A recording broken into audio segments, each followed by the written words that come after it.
Welcome to Processing Purpose, a business and lifestyle podcast committed to having honest conversations about the stuff in our lives that is often suppressed, ignored, or overlooked. We are two brothers from very different backgrounds, but with one common goal. From entrepreneurship to relationships, from hobbies to house projects, nothing is off limits as we process becoming the best version of ourselves in business and life. Okay, here we go. We tried this a couple times. We're really getting going here. Episode 6. Episode 6. Episode 6. And we're gonna depart from our regularly scheduled programming. little less on the serious side of things. Mm-hmm. A little bit more on the fun side of things. It is, but all right, what do you think? I think that you should take fun more seriously. Well, and we seriously integrate fun into our lives, I guess is probably the way I'd frame it. Yeah. We're going to talk about hobbies and interests, and we both just got back from incredible trips that we want to tell you guys about, but most importantly, we just want I guess to prioritize and instill in any of you that are listening to us, this is important for your life. In fact, maybe one of the most important elements, not just to your life, but to your business and to your family and everybody else that you're involved with. It's really important that you refill and refuel. And I think those are actually two different things. We'll talk about that later. But yeah, why don't you give me your element of fun? Well, this, I want to be clear too, because we're going to talk about our trips, but this isn't an episode about the trips. Sure. Right. I don't want it to come off as like, look at what we got to do. We got to do this. We got to do that. And so, yes, we're going to talk about the trips a little bit, but ultimately, this is more about how I see it anyways, is kind of a word that you've used in past episodes, and that is rhythm. Yeah. Like finding a rhythm that allows you to work at optimal capacity. Yeah, really. Right? And, we've talked about getting out of funk. I think we did that last time around. We talked about getting out of a funk and how you have to have ways to kind of pull yourself out and around. And for you and I, it's hobbies. 100%. Right? We're going to talk a little bit about our hobbies, the case for them, if you will. Right. Why we do them, why we chose them. Talk a little bit about our most recent trips, because they were true mountaintop experiences for both of us. Right. And I think it puts a bit of an exclamation point on the why. Yeah. Totally. But we're going to talk about a little bit of fun. But at the same time, I think it does still connect back to working optimally. Correct. Because, there can be too much fun, right? I mean, you can add too much fun.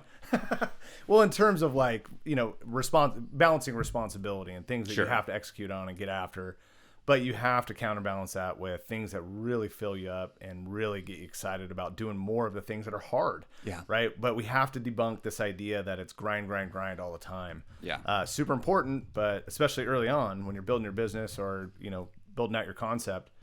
But you can't have this idea that I just have to burn. If you do, you're going to burn out, and it's just not going to go well for you. In fact, we've both experienced that in different times in our life at different levels. So the priority of fun and hobbies is really important. So let's unpack it. Let's talk about it a little bit. We don't have any script on this, so let's just unpack it. We're just winging it. So a couple of things that obviously the trips that we just took kind of inspired this, as we were talking about, like, what do you want to talk about this week? It's like, well, I mean, let's talk about what's just happened in our lives. And I said, yes, but what does that look like? Right. Because I don't want to just talk about, well, I went here and I did this and we got to do that.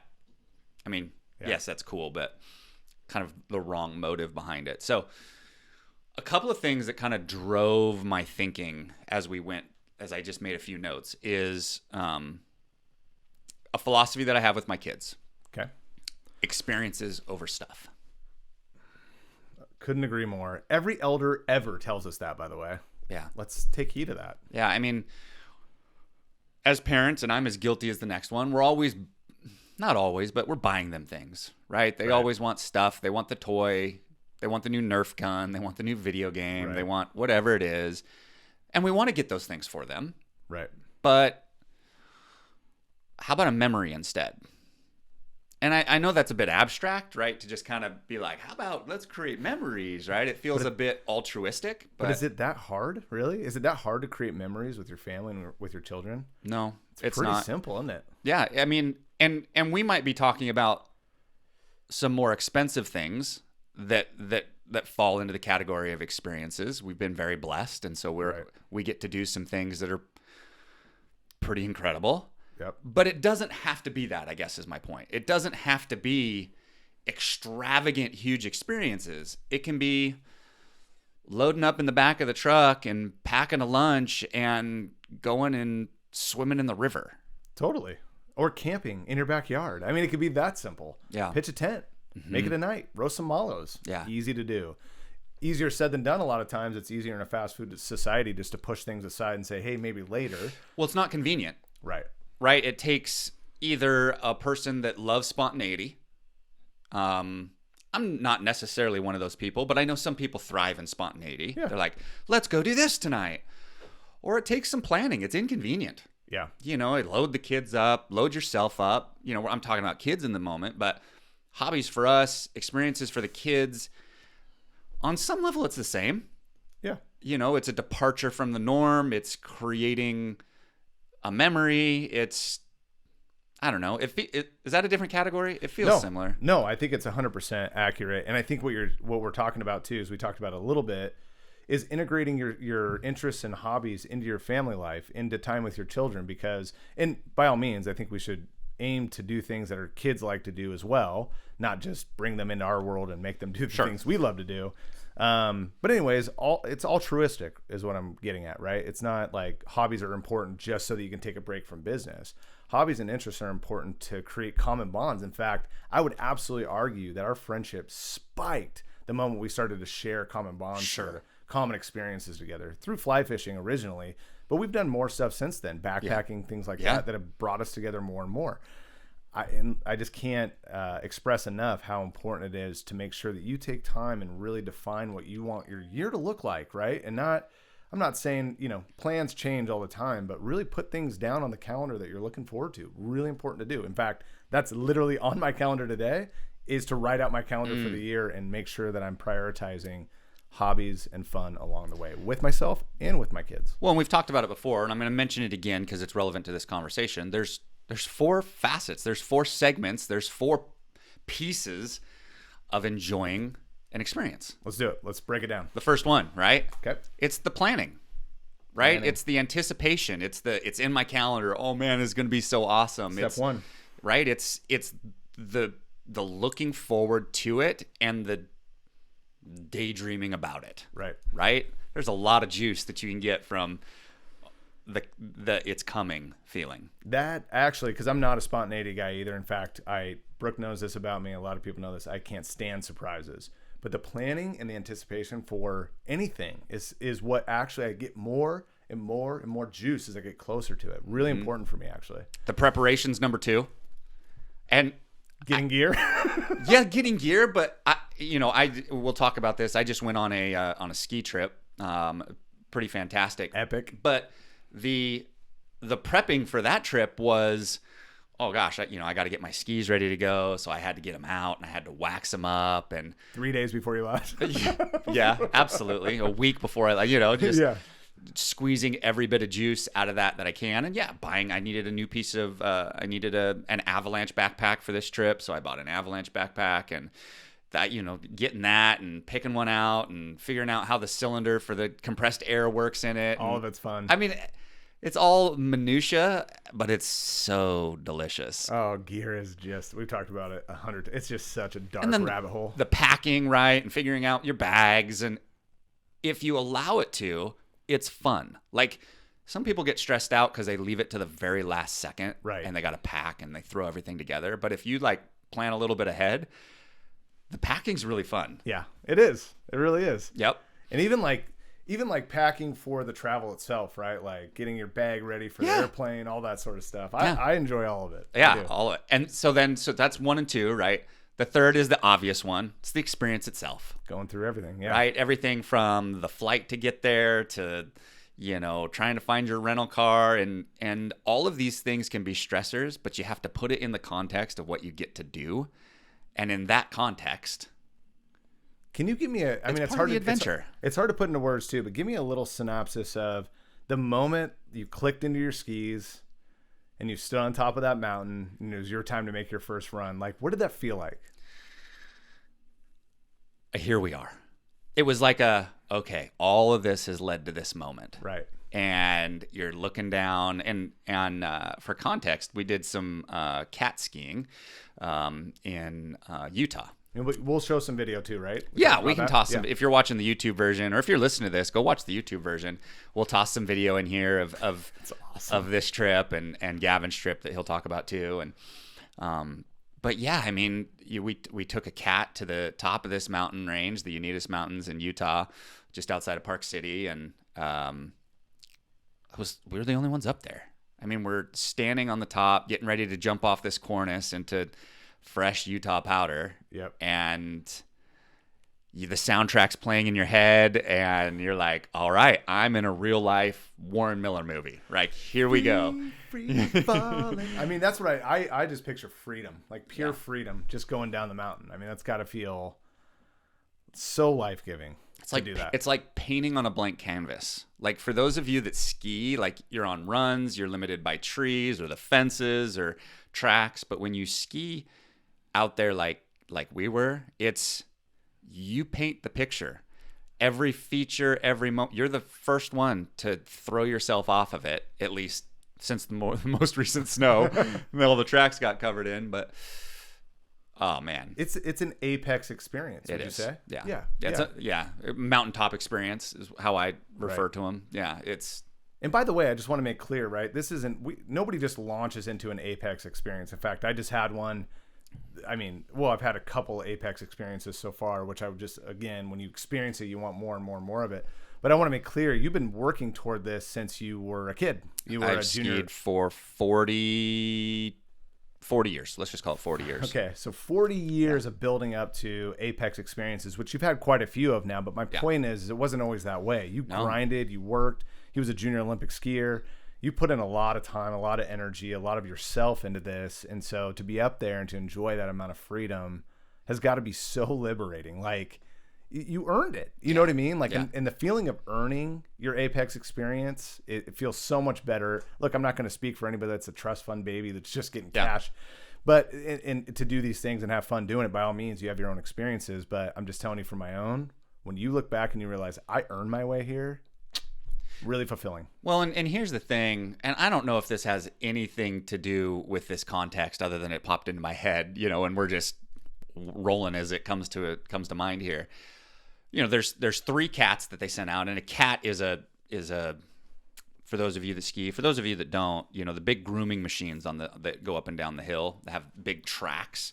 They refer to them as caterpillars. And so a cat is just it's a wide track, double track, has a buggy on the back, essentially like this big fiberglass enclosure that you get in, and it takes you up the mountain. But they launch 3 cats from their base camp each day. And are you up there with another group of guys, or is it just your group? Well, there's 3 cats, but there's enough mountain range that you're spread out. You don't see them typically. So you're not crowded in with 20 people. You're crowded in with maybe... Well, there's 10 of us. Okay. But it was all my 10 friends. But it's a mountain. I mean, come on. It's a mountain. Can't share that. I've got a group of 20 people that I just, every year we send an email out and say who's going, and it rotates in and out. But there was 10 of us this trip. And here's where I was going with that thought, though, as Gavin was talking about earning it. I want to caution you, just because you can afford it, that you should do it. Like, so of the, let's call it 3 cats worth, of the 30 people that were up there, the people that should have been there, because 1, they have the money, but 2, they have the skill set to actually be back there, there was probably 12 of us. So did out people of get 30 hurt? Or no, but they're losing skis, and they're falling, and the guides are having to help them out. And our guide, we hired a cat and 2 guides, and our guide says, you guys are an incredibly rare group. that can all ski. He goes, we're skiing stuff we haven't skied in 2-3 years because most groups I can't take here. They don't have the skill set for it. And that's kind of sad. Right. I get it because you have the money to be there, but put it in context too. Just Sure. because you have the money to be there doesn't mean that you should be there.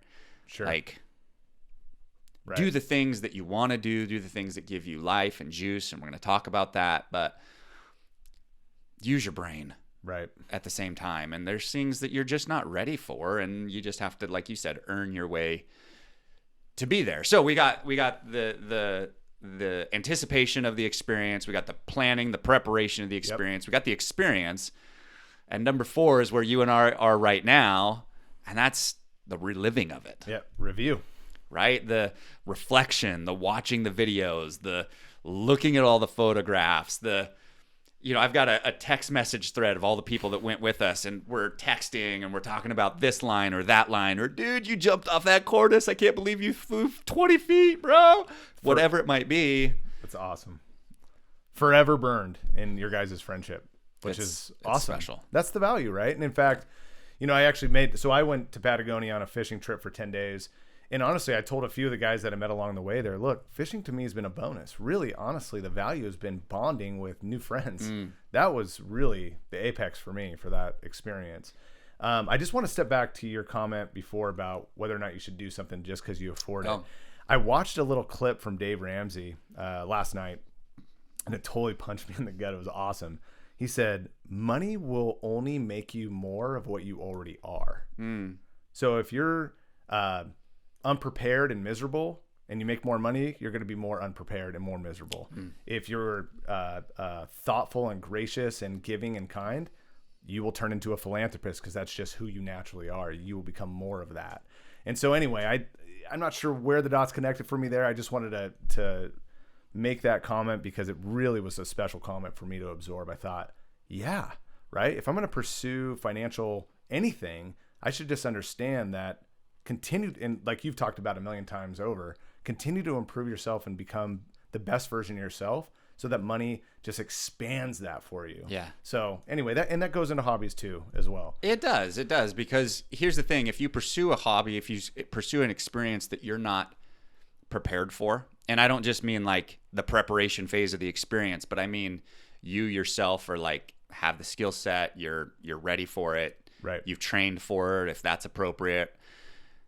You end up dragging the experience down. 1, for those around you, but 2, for yourself. An example of this right behind you is the poster for Torrey Pines. Yep. Oh, right? Yeah. So Dad and I, my mom, Holly, my wife, we were at the 2008 U.S. Open, Torrey Pines. We got to see Tiger beat Rocco Mediate in the playoff on day 2, on the so cool. 5th day of the tournament. Super fun.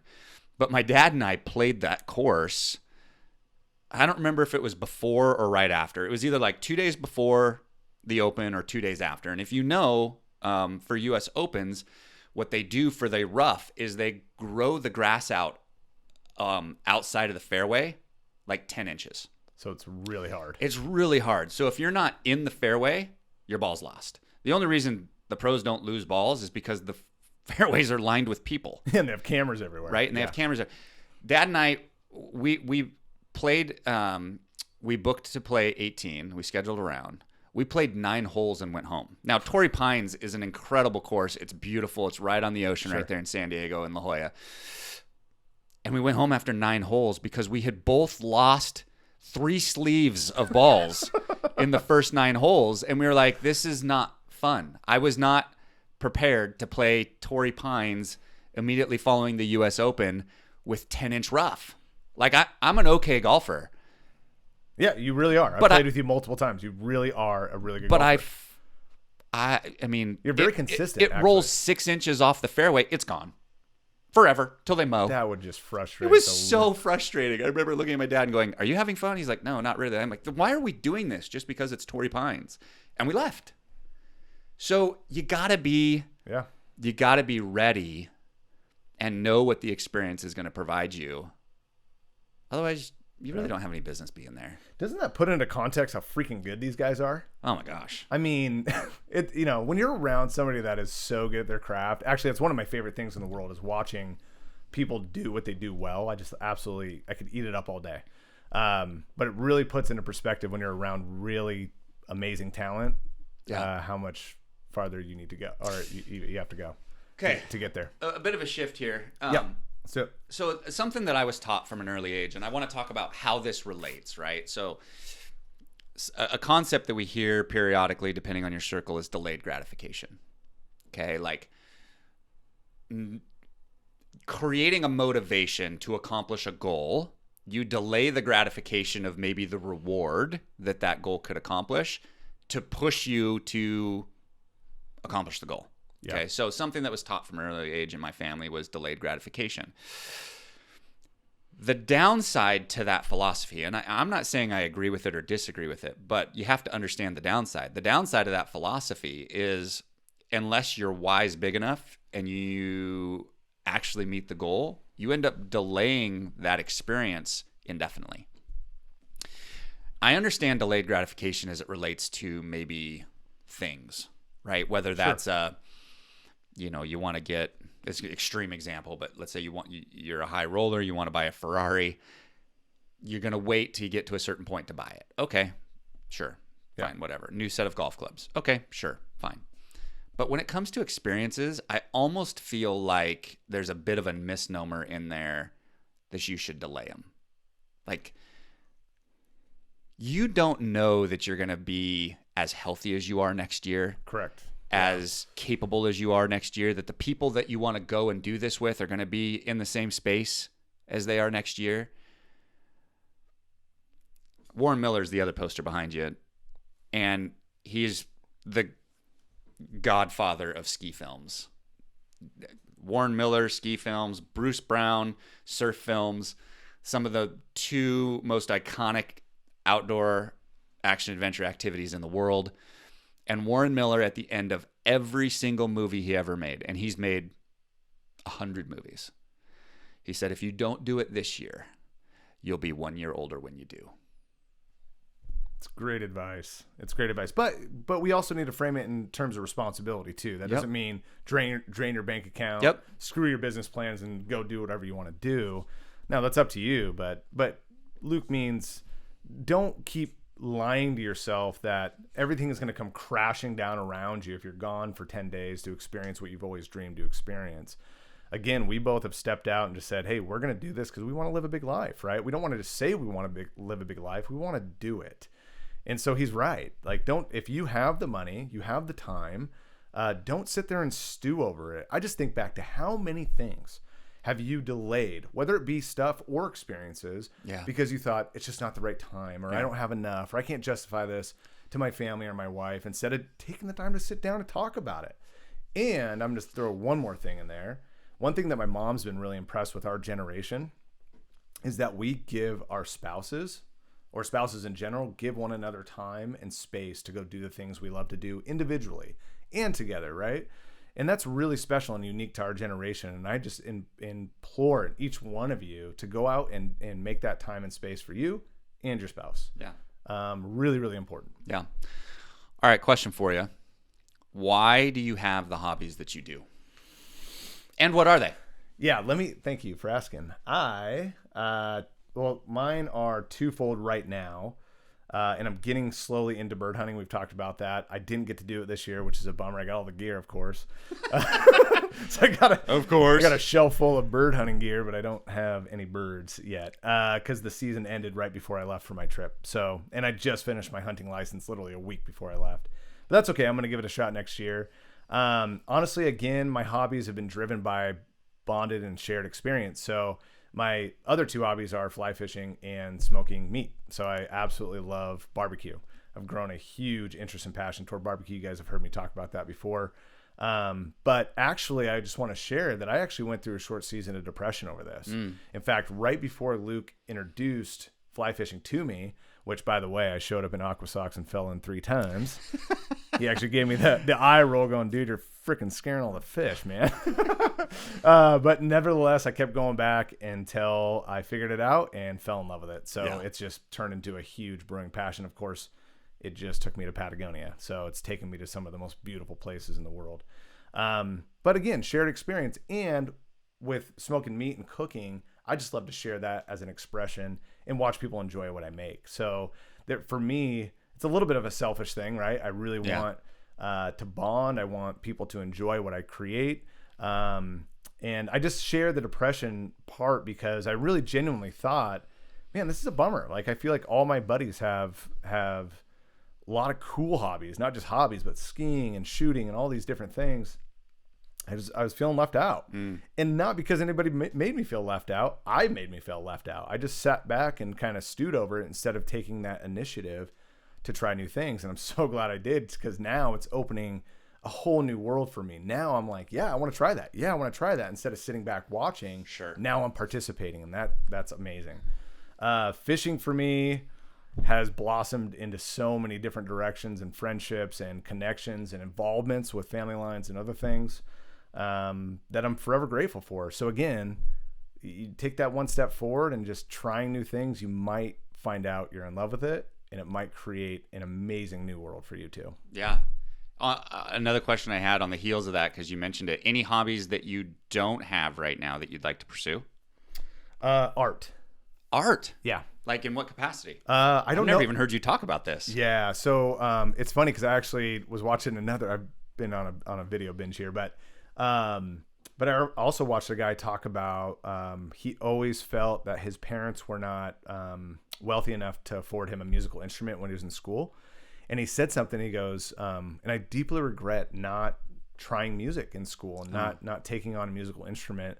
And he goes, and this is what really hit me. He goes, I feel like it's my art within me and I don't know how to express it. And I thought, I've had that same feeling when it comes to drawing. Like, I love to draw. I'm not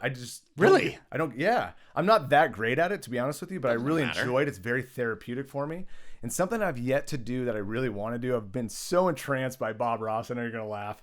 But I doesn't love Bob Ross. I absolutely love Bob Ross. And actually, I met on my trip to Patagonia, I met a really incredible painter. This is not a plug. I'm not doing this for any other reason outside of I love this guy. LinkJacksonArt.com. His art is incredible. He's not just a photographer, but he's a watercolor painter. Watercolor is tough. You're welcome, Link. Yeah, you bet. No, he's an incredible human being, and I would love to endorse any of his stuff. But I want to, he's inspired me in a big way and go, I want to try this out. I might fumble over it, but I'm just in the season of expression. You've heard me talk about it a million times, but art is definitely something I want to try. Huh. How about you? Well, that's good. I don't think I've ever asked you that. What hobbies that I? Yeah, something you want to try out and want to get into. Oh gosh. Well, something that I did when I was younger that I'd like to do a lot more would be dirt biking. Like, I had a dirt bike when I was cool. Well, the guys, man, our friends here, they dirt bike all over the place. Yeah. They love it. So I had a dirt bike. My dad bought me my first dirt bike. Gosh, I don't know, 13 maybe. I was young. Would you go electric this time? The electric bikes or no? I'd have to do my research. Maybe. Okay. Maybe. I don't know, there's something about the wrap of a motorcycle going up for sure. Going up a hill. But I had a dirt bike young. I rode dirt bikes growing up, and it's an expensive sport. It's an expensive hobby. So, and with kids, it's not really. They're starting to get to that age. Sure. My oldest is 10, so they're not quite there, but they're getting to a point where getting a dirt bike for them would be fun, and I could see getting into that. Seeing Dan on a tiny little dirt bike would just absolutely warm me up, yeah. dude. Or Koa or Nora for that matter would be so cute. Why did you choose the hobbies that you did? I mean, you mentioned, creating experiences with people, right? That's one for me too. Activities with others, and or by myself, like a way to kind of detach and get space from everything as well. Why'd you choose? I mean, other than I exposed you to it, why do you think fly fishing connected with you? Yeah, so my first response is going to be a cheesy one, but I'm dead serious. I firmly believe they chose me, not the other way around. I know that sounds really like, oh, come on. But the reason is because I couldn't get enough of it. You know what I mean? Like, I don't know how else to explain it outside of, like, I just wanted more and more and more of it. And it started to become like a premeditation. Like, it's consuming my thoughts, consuming my interests, things like that. In fact, sadly, the Super Bowl was the first football game I've watched all year long. And mind you, I played football all through junior high and high school. I was very involved with keeping up on sports and knowing everything on Sports Center. And fishing, just my hobbies kind of took over my interest and my time. And so again, they just pulled me in. So when I say that, it sounds cheesy, but I mean it. I think they're choosing me and pulling me into those interests. Secondly, why it's like a click and a aha and yes, I know this is it and I want to go toward it. Again, it might sound a little cheesy, maybe even I don't know what it'll sound like, but it makes me feel like more of a man. Oh, interesting. Touch on that for a second. Yeah. So, I grew up with experiences that, were suburban based, I guess is probably the best way to say it. But my dad didn't, he grew up fishing with my grandpa, things like that. So my dad taught me a few things along the way, but not really in terms of detail and kind of getting into the weeds with things and really unpacking how those things connect to your manhood and actually how they can fill you up and define you as a man in certain ways. I mean, it sounds funny, but fly fishing, yeah, it's a fun sport. It's a fun lifestyle, but I actually know how to go feed my family if I had to. I know that sounds funny, but it's an actual life skill that I can apply in a really cool and profound way if I have to for my family, if it came down to that. Makes you feel a little bit more prepared as a provider. Yeah, life skills, right? And so, and then when it comes to smoking meat, I mean, what's not manly about barbecue? Come on, man. I mean, I love working with meat. I just do. But again, that really is more born from just wanting to see people enjoy what I make. And that just fills me up. Yeah. But then in the bird hunting for sure, right? Learning how to shoot a gun, handle a gun, understand all of the safety precautions around it, how to train others to be safe with guns and practice shooting with, a lot of responsibility and fun involved. So, again, I'm taking steps toward things that make me feel like I'm more of a man, a better leader to my son and my children, my daughters and my wife. And that I'm developing life skills. Like, for example, this is another little thing that's maybe not hobby driven, but something I'm interested in and actually inspired by you. Last year I missed out on the wilderness survival first aid training, and I'm actually signed up to do it in May. So I'm really excited. Again, for me, I guess I'm driven toward... That was one of those that caught me off guard. Like, I really enjoyed taking I know you did. the wilderness medicine. Yeah, you were like, I geeked out on it. Like, every second of it, I geeked out. I'm like, I'm so excited to learn those life skills, you know? I like being out in nature. I love being out in the wilderness. If I can keep everyone safe, knowing that anything can happen out there. God, remember when we did the blue lining? And remember we stepped on a freaking nest of bees? I had like 17 stings on my legs. Yeah. I mean, there's certain things. Who knew? I could have went into anaphylactic shock, and who knows? I mean, you could have been prepared to take care of me right in that moment. I wouldn't have. Sure. Right? So, anyways, just manhood for me in this season, it matters. Yeah. Well, and there's a good example, too, of being prepared if you're going to do these things. Mm-hmm. Right? Like, if you're going to go... my hobbies are fly fishing. We've talked about that. I've done that since I was probably 13. Learned in Montana. I mean, that's where you learn if you're going to have to learn. Skied for 40 years. Mountain biking. I mean, we live in an amazing area for mountain biking. How often do you get out and mountain bike? I don't know. Once a week. Oh my gosh, that's way more than I thought. Yeah. Okay. You're pretty active. We would get out once a week and mountain bike. Hiking and backpacking. Yep. Love those. Golf. We got to do more of that this summer. We got to do more golf too. Yeah, we didn't do a lot of golf the last couple of years. Yeah. And another one that's more cathartic for me is woodworking. And you're good at it, man. I built my dining table with a guy I used to work with. Let's be honest, he built it. I helped him. Luke actually built it, and I know Holly helped you too, but man, it's so cool. You guys did such a good job on it. I enjoy the process of, if the plan's clear, I enjoy the process of building and putting it together and watching it come together. So those are things that I enjoy doing. But I do it for the same reasons. I do it, experiences with those around me. That's the main reason why I got into kind of the pinnacle of skiing. When you leave the resort and start hiring helicopters and cats and things like that. It was about 8 years ago, and coming back to delayed gratification and kind of putting a full loop on this. My dad and I had talked about going heli skiing since I was little. Right. I mean, it was always one of those things. Yep, we're going to do it one day. Yep, we're going to do it one day. When we accomplish this goal, when we accomplish that goal. And it's not that we didn't accomplish those things, but the delaying of that, it just was always tomorrow. It was always tomorrow. Right. And it was 2015, maybe 2016, somewhere in there. I was like, my dad's getting, at that point, he was mid 60s. And it was like, look, if we don't schedule this, like there's going to be a point at which we're not going to be able to do this together. Right. And I remember very clearly, I had talked to Holly and I was like, how do you feel if I pay for my dad to go heli skiing with me? And I ended up not paying for him, because when I called him and I said, we're going heli skiing, I'm paying, and we're going. He goes, okay, let's go, but you're not paying. But he was ready also. Like, we had gotten to the point where it was like, enough talking about it. It's time to schedule it and go. And it was bonkers, as you can imagine, jumping in a helicopter and getting dropped off on the top of a mountain to go ski a bowl that's never been touched. And I texted you back when you sent me the video originally, but posterity, man. Yeah. Now Van, Koa, Nora get to watch their grandfather carve down a cool mountain in a really badass way. You know what I mean? Like, it's just so cool that you guys were able to do that for bigger reasons than just one shared experience. Well, and it started in 2016 or somewhere in there, 15, 16. But, with the exception of COVID, we've done something every single year. Right. And to now have a portfolio, if you will, of mountaintop experiences with my dad, who's now 70. Right. And still just shrouping the mountain up. I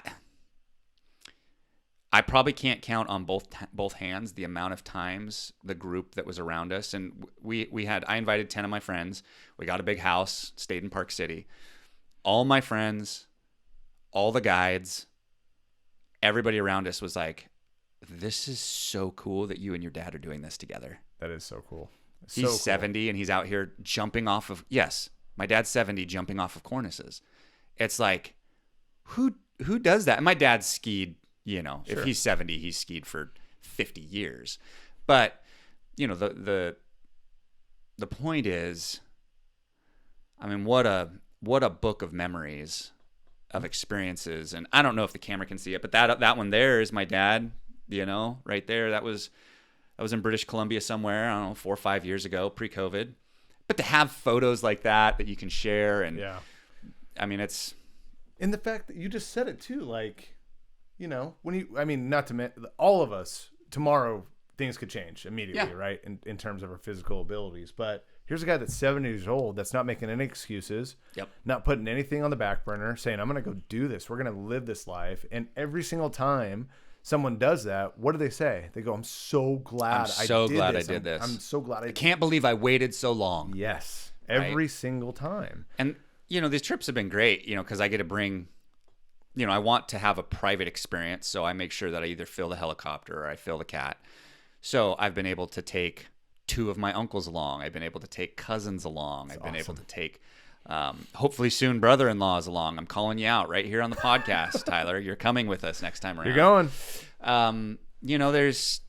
It's really cool to create experiences, and obviously a gob of friends and things that have come along with it, and met some amazing people. But to do these things with others is really special. And it's another reason, it's just pure pleasure. Yeah. Like it's so much fun. And I think the last reason that I do these is because it makes me feel small. Unpack that. I think I'm going to stereotype it a little bit. I think as Americans, maybe it goes beyond Americans. Maybe it's just the human experience, but we can land at a place where the world revolves around us. Our decisions, our experiences, the inconvenience that someone gives to us, puts on us. It's a heavy world. And we can get to a place where, it's all about me. And when you stand on the top of the mountain and it's just yourself, or you're in the backcountry backpacking and you end up in a meadow and it's just you and a couple of deer, it's like, there's a whole lot more going on out here than just me. So And it's so healthy. you feel very, very small and dare I say insignificant in the grand scheme of this human existence that we have out here. There is so much going on outside of yourself. And with a small exception, the world is made up of other people and other things. Right. In a weird way too, don't you think with this pressure of this world that we create for ourselves, we kind of blow our issues and our problems and even our dreams up into these big, big things. But when you go out into these environments, it starts to shrink all that back down. So that's what I think of when I get smaller. But at the same time, it humbles me and makes me go, okay, it's not all about me. The world's much bigger than me. Let's just absorb all of the love, friendship, all of these things as much as I can. But at the very same time, it makes me realize I can achieve those big things that I've created that I think are way too big and way bigger than me. When I get out in the world like that, it makes me realize, oh, I can achieve it. Yeah. I can do it too. Right. Yeah. So and I think COVID's pushed a lot of people out too. Yeah. Like the amount of people that I see out fishing, hiking, backpacking, riding their bikes, skiing. It's good. It's good. It's really good. They were forced to go outside and it's good. All right, I can't believe we're at the 40-minute mark already. Let me ask you one more question because I think it's important. Oh, and I got a couple questions too. Okay, so go ahead. Let me squeeze this one in there. Yeah. You might already have this down, but what's your frequency? Oh, in terms of we talked about rhythm. What's your frequency? What does it look like for you? So, like some of your hobbies, mine are seasonal.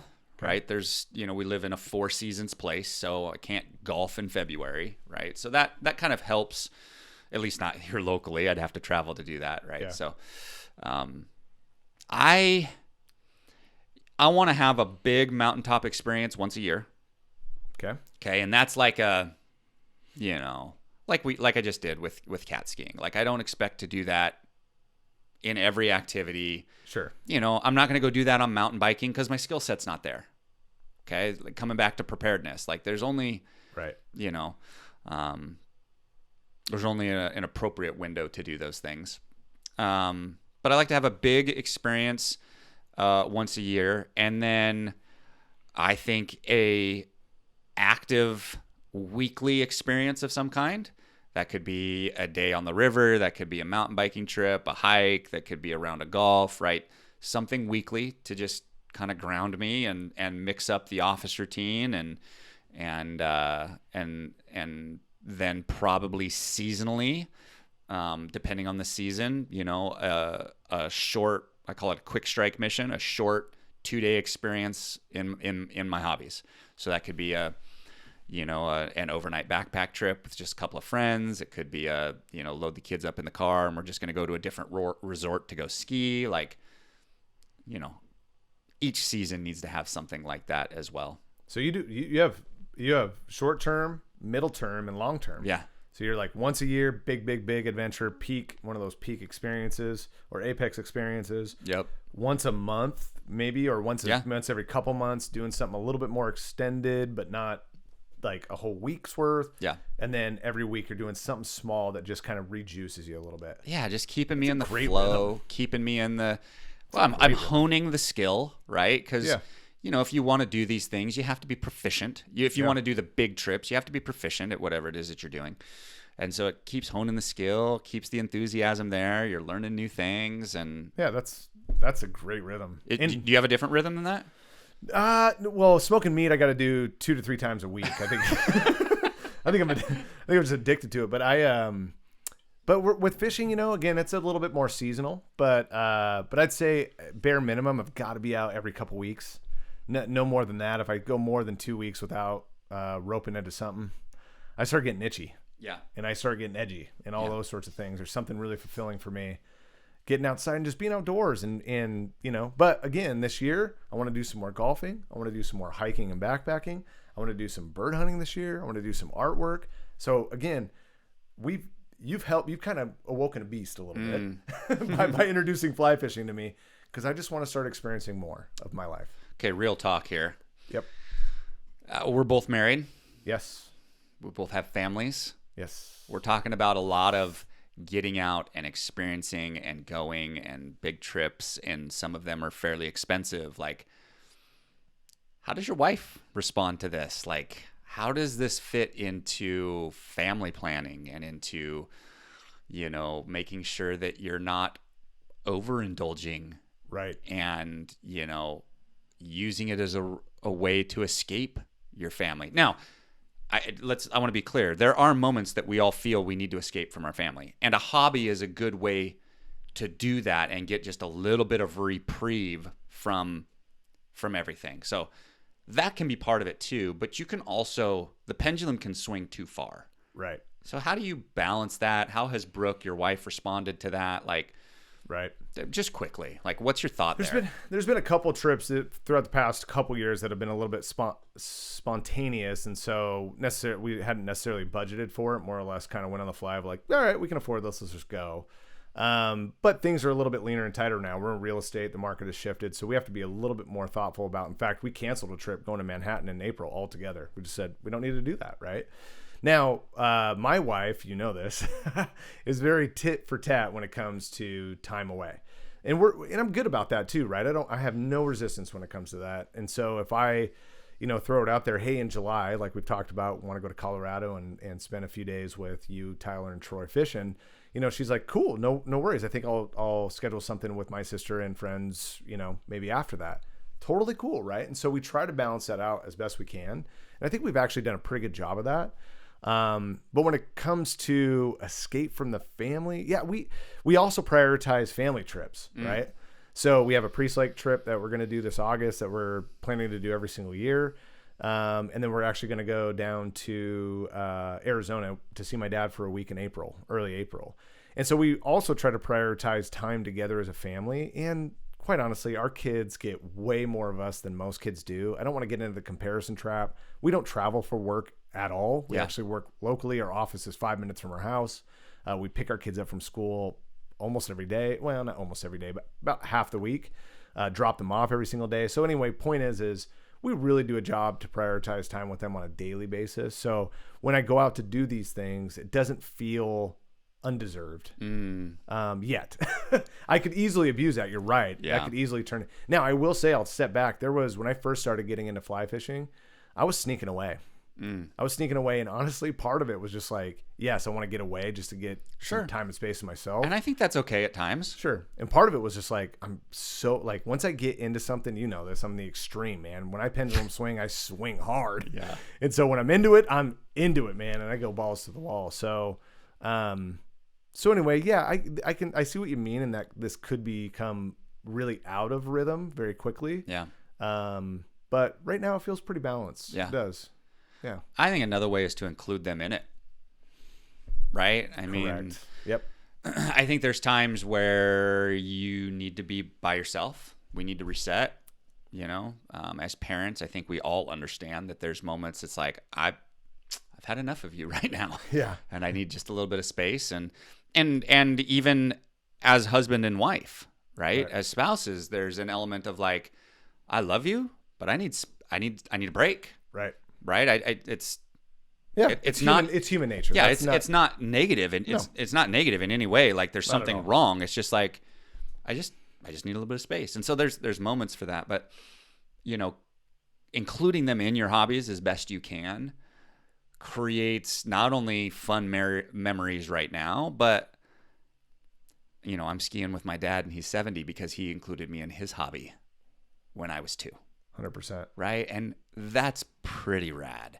And so, I'm coming back on these trips and, my oldest and middle, Van and Nora, are like, when do we get to go, guys? When do we get to go? I'm like, well, you're 10 and 7. So we got to slow that roll. But, when I want to go, when do we go? And Holly asked me the other day, she goes, do you think I could get good enough to go along? And I'm like, absolutely. Yeah. You could. Yeah. And so including them in them, I think is a great way to create some rhythm, some balance, and to check yourself on your motives of doing it. Like, I think it's moderation. And be careful not to make assumptions that they don't want to participate with you either. That's it. That for me, that was a really dangerous trap early on in fly fishing where I thought, man, I'm just so into this. I've taken her out a couple times and she expressed a little bit of interest, but then I told her, I sat down, I was like, man, my dream come true, honestly. I don't, if you don't want to fish, that's fine, but I'd love just to row the raft down the river, do some fishing, just have you there with me, right? I don't care what. And she was like, I would love that. She goes, I would love to read a book, have a Corona, eat some cheese and crackers and hang out with you. Like, I don't necessarily need to fish. I'm like, okay. So we've actually done that a couple times. So life-giving. And also, though, I want to also caution, because I've seen it happen negatively, of bringing your kids along and forcing them to do it. Correct. Because you can ruin it for them too. When you bring your kids into your hobbies, and again, I'm coming back to skiing because it's probably the most family hobby that we have right now. I got to be careful of when I take them. The weather has to be good. They can't be too cold. It can't be rainy, because if you build negative experiences early, they're not going to love it. And if you want them to love it, like, you have to stack the deck in your favor. When they're not feeling like it, you don't force them. No. Because when they are feeling like it and the weather's nice, they'll love it. And if you build enough positive experiences on top of it, they'll be like, oh, okay, I get it. And then once they do it enough, they'll realize that it's not always that way. Right. But that takes maturity. And when they're 10, they don't have it. And just... I would actually absolutely expect that they're going to want to do it about 1/10 of the time you want to do it, too. Yeah. How many times have you gone out fishing or anything else, and you're like 30 minutes in, and you're like, I'm down, I want to go home. And you're like, what? And you're like mad just about got it. here. Yeah. But you have to know that this, if you're going to take them, this is not about you. This is about him. In fact, John Hagedorn gave me some of the best advice ever. He goes, the best way to fish with your child, don't bring your rod with you. Oof. Leave it in your car. Wow, that one hits home. Yeah. I was because I can't count how many times I've been like, just give me that. Just give me that. You're doing it wrong. See, that's all you have to do. Which like you said, it's dangerous, because you instill negative feelings toward that activity, and that is a bummer. Yeah. It's a lifelong of bonding you're just throwing away because you're too selfish about it. I am too selfish about it. Speak for myself. Any of your hobbies that have turned into more than just a hobby that you've gone commercial with, if you will, or like, do you hope that happens, or how do you feel about people that take their hobbies? And I have a very strong opinion on this, so I'm asking it for self-serving reasons, but what's your thought here? So the only thing I've considered is, like I've mentioned before, is doing some outward expression through barbecue and putting things online to help people grow in their passion for barbecue and cooking and things like that. However, I have no plans at all to monetize it. If that were to happen over time naturally because it's an influence to the public, cool. If it doesn't, cool. That's not the point of it for me. To commercialize it, to monetize it, to become an income producing option and opportunity, no, I haven't had those feelings. Now, I have had moments where I'm like, yeah, I want to own a fly shop, blah, blah, blah, to be able to get pro discounts, things like that, or whatever else, just to be the cool guy in the room. But then I quickly realized, I don't know if you actually framed it for me, but I realized, I was like, well, I don't necessarily want to be in retail.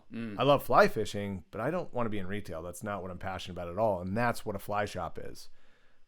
You ultimately are. Now, if you want to be a fly fishing guide, super cool too. No knock on any guides out there whatsoever. But everyone I've talked to said you eventually feel like a bus driver. Your hobby, your passion turns into a drudge of work. Yeah. And so I think it could be dangerous in that your love and passion may turn into something you're not so passionate about anymore. But then again, I hear so many people say, man, I can't believe I'm getting paid to do this every day. So I think that's each individual's, decision and realization through, through their hobbies and through their priorities. Yeah. Yeah. I mean, my philosophy is pump the brakes. Yeah, don't turn hobbies into. I can't say don't, because like you've said, I've talked to people as well that are like, I can't believe I get to do this every day, and that's pretty cool. But my personal experience, I have one of my hobbies that I didn't really talk about is surfing. Love to surf. Moved to California when I was young. Started a surfboard company because I thought that was, and we talked about this in a previous episode, right? And very quickly did it take most of my juice for surfing, because I was dealing with manufacturers and customers and broken boards and the unfun side of surfing. And I found myself more often in the surf shop and less often in the surf. And instead of surfing, 2, 3, 4 days a week, I got lucky if I was surfing once a week. Right. And it quickly made it not fun. Right. But that's my experience. But my point is, go in very cautiously. Yeah. If you're going to do this. And have other hobbies too. I mean, if you have one sole hobby and you're like, for example, when I thought of the fly shop, that's the only hobby I had. Yeah. Had I launched myself into that, it could have quickly gone, oh my gosh, now this isn't a hobby. I don't have anything else to turn to and try out and get excited about. So I'd say have more than one hobby if you're going to do it. Yeah. To get that reprieve. Yeah. Because from that job, you're going to need some time away to refuel and refill. Yeah. And if you get depleted, it can get dangerous. Yeah. Any closing thoughts here as I can't believe, I can believe we've talked an hour about hobbies. We could probably make this a 2-hour episode talking about stuff that we love to go do, but. Yeah. And just as important as anything else, right? It is. Yeah. Actually, on that thought, before you go there, sorry, I interrupted you. No, you're good. I was thinking about this, and I didn't make a note, and that's probably why it didn't come up till the very last moment. I've talked to people where they don't have a lot of hobbies. They're just totally focused on business or totally focused on their profession. Right. Marcus Lemonis comes to mind. Oh, sure. He's one of those that's like, I don't do anything else but this. Yeah, he turned it into his hobby. What's your thought there? Does everybody need a hobby? Like, is it blanket like you need to have something to break up the routine, or are some people built in a way that they don't need it? I'm biased on this, but I absolutely feel they're of extreme importance. Someone that says it's along the lines of like, I only need 5 hours of sleep. I'm a badass. I don't need to, I don't need to get sleep like everybody else. I can work. That's a fallacy. If you actually look at scientific data, that's terrible for you. If you get less than 7 hours of sleep, scientifically proven, you have lower performance. Sure. They actually show that athletes less than 7 hours on average actually have certain signs and signals that their brains are acting like they're drunk, which is really interesting. Look at that data. Hopefully I can find something to link so you guys can actually read some of that stuff. But anyway, it's this idea that we don't need these things. Sure, okay, everyone's path is their own. There's 8 billion perspectives in the world. I don't for one second want to act like I'm the only one that matters. But I've just seen so many people, including myself, without hobbies, and they don't, and myself, feel like a healthy person. Yeah. So you can be as successful as you want in business, but it's going to be a counterbalance of something else. Yeah. You're sacrificing something else in order to achieve all of those things, which is great. But if you take a hard look at the rest of your life, my guess is, Marcus, I love you, dude, but there's probably parts of your life that are not that healthy. So if someone wants to pursue a hobby, okay, they're listening to this, and they're like, okay, Luke and Gavin, the case for hobbies. I'll buy in. I don't have any. But they have a couple of ideas. Like, how do you, without spending $5,000 to buy all the gear, like, how do you, sample hobbies? Boy, that's a great question. For me, I've been introduced to it, right? Someone brought me into that world. But I'd say start with talking to your friends. See what they like to do. Hey, can I tag along with you? Yeah. Ask those questions. Just find out. You don't need, and most of the time, I would say all of the time, your friends will be like, use my gear. Yeah. Right? Use my stuff until you figure out what you like. And I don't know one person that isn't really passionate, that loves what they do outside of work, that doesn't want to share that with other people. Yeah. So, in fact, they might be waiting for you to ask. I think another way that you could go about it is hire the instruction. Sure. Okay? Yeah, absolutely. So relatively inexpensively, you can hire a fly fishing guide for a day. $300-$400. Or ski lessons. Or surfing. Or, so much of it, right? Golf, right. Go golf with your friends. Go hire a golf pro for an hour, right? And taste. Right. Like sample. Figure out what fires you up, right? Maybe it's rebuilding cars. Find someone in your area that's rebuilding cars and go spend an afternoon with them, or totally whatever it is. Just, you're gonna have to sample it. If you aren't really sure what it is, go with your intuition and try a few things. And some things you're gonna do and be like, nope. And some things you're gonna do and be like, that I wasn't expecting that. Yeah, totally. Those are the cool surprises along the way. I'd say honestly, my finishing thought for this conversation, this topic is when you don't have it all figured out, ask for help. Once you have it all figured out, ask for help. You know? Yeah. I mean, that's what it boils down to. Hobbies or business or anything aside, just keep leaning in, ask for help, be vulnerable, be willing to play the fool. That's probably the biggest one. Be willing to be an idiot and fall flat on your face to learn new things. Yep. But we've talked about it a million times. The only way to slow time down is new experiences. Go try new things. Yeah. And remember, if you don't do it this year, you'll be 1 year older when you do. Amen. Thanks, guys. Peace. Talk to you next time. Thank you for tuning in to Processing Purpose. We hope you grabbed a few gold nuggets to take one step forward in your journey of life and business. Please remember to like and subscribe our channel if you'd like to get more content to help you build and grow everything around you. Make today your best day. Today is day one.